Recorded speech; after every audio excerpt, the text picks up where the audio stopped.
வணக்கம். இன்னைக்கு நம்ம பார்க்க போறது சௌந்தர்ய லஹரியில் இருக்கக்கூடிய 12வது ஸ்லோகம். இந்த ஸ்லோகத்தை படிக்கிறதுனால சிறந்த பேச்சாற்றல் கிடைக்கும், அதோடு சிறந்த புலமையும் கிடைக்கும், சிவ சாயுஜ்யம் கிடைக்கும், அதாவது சிவன் இருக்கக்கூடிய கைலாயத்துல வசிக்கக்கூடிய பாக்கியம் கிடைக்கும், அதோடு ரொம்ப முக்கியமான ஊமையை பேச வைக்கக்கூடிய சக்தி படைத்த ஸ்லோகம் இது. வாங்க இப்ப இந்த ஸ்லோகத்தை பார்க்கலாம். பதீயம் சௌந்தர்யம் துகினகிரி கன்யே துளையிதும் கவீந்திரா கல்பந்தே கதமபி விரிஞ்சி பிரப்ருதயக யதாலோ கௌத்சூக்யா அமரல் லலனா யாந்தி மனசா தபோபி துஷ்பிராபாமபி கிரிச சாயுஜ்ய பதவி. இந்த பாடல்ல ஆதிசங்கரர் அம்பாளுடைய அழகை பார்க்கணும் அப்படிங்கறதுனால தேவலோகத்து மங்கைகளை என்ன செய்யறாங்க அப்படிங்கறத குறிப்பிட்டிருக்காரு. அதாவது பனிமலையரசனுடைய மகளே அல்லது கண்ணிகையே, உன்னோட அழகை வர்ணிக்கிறதுக்கு பிரம்மன் முதலான பல மகா கவிகளால கூட முடியாது. அதே நேரத்துல தேவலோக மங்கைகளே ரொம்ப சிறந்த பேரழகிகளா இருக்கக்கூடிய ரம்பை, ஊர்வசி இவங்கெல்லாம் கூட உன்னோட அழகை பார்க்கணும் அப்படின்னு ரொம்ப ஆவலோட இருக்காங்களாம். அதனால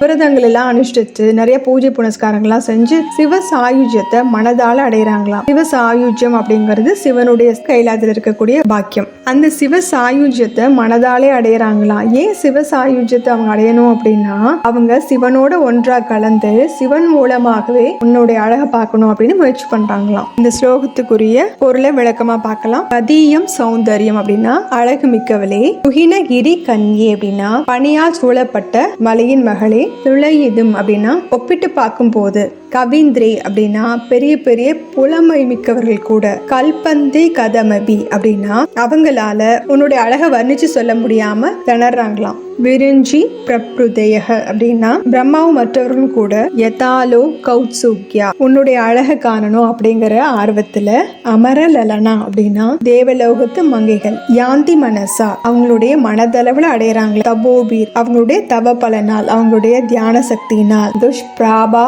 மபி அப்படின்னா அடையறதுக்கு ரொம்ப கடினமான, கிரிசா சாயுஜ்ய பதவி அப்படின்னா சாயுஜ்ய பதவி அப்படிங்கிற சிவனோட ஐக்கியமாகிற நிலையை அடையறாங்களாம்.